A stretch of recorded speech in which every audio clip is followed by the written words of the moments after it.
L'Hebdo africain, notre rendez-vous hebdomadaire en partenariat avec le Timbuktu Institute. Chaque mercredi, nous recevons des experts sur les questions stratégiques pour le continent africain.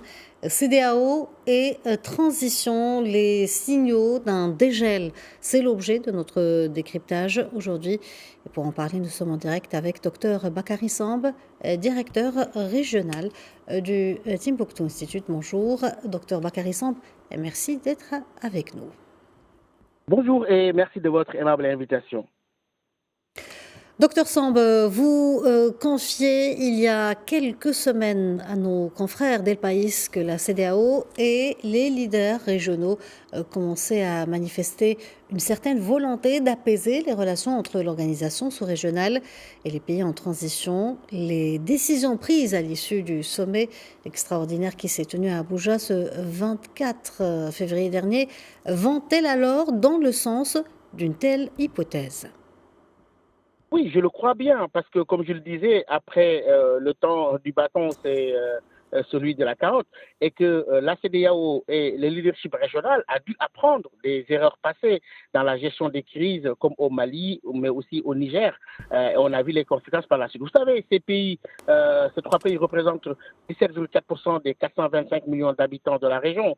Même s'ils représentent seulement 10% du PIB de la région, leur départ va quand même entraîner une réduction de la taille du marché de la CEDEAO. Et je crois qu'aujourd'hui, ces autorités de transition sont là, et les populations sont dans une forte attente.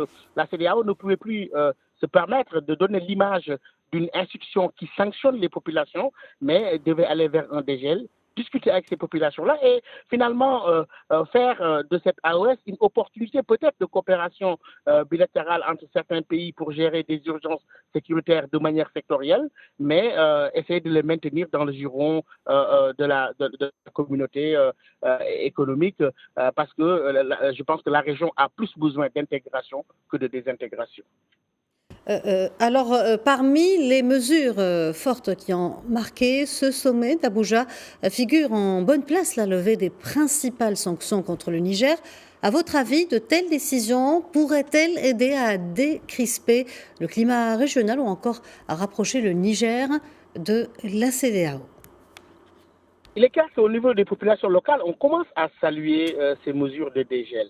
Parce que quand la conférence des chefs d'État a décidé de la lever avec effet immédiat des sanctions qui avaient été imposées au Niger, cela concerne aussi bien la fermeture des frontières, la question de l'institution d'une zone d'exclusion aérienne, vous savez les conséquences, la suspension des transactions commerciales et financières, le gel des avoirs qui a été annoncé, mais aussi qui affectait les entreprises publiques et parapubliques au Niger. Et je crois qu'avec toutes ces mesures-là, y compris l'interdiction, la levée de l'interdiction de voyage pour les représentants, la CEDEAO quand même décide de lever ces restrictions imposées au recrutement des citoyens de la République du Mali au sein des organisations de la CEDEAO. Tout cela représente un ensemble de mesures qui, à mon avis, pourraient pousser vers un dégel. Et l'enjeu énorme qui se présente aujourd'hui, c'est de garder ces pays-là dans le giron communautaire.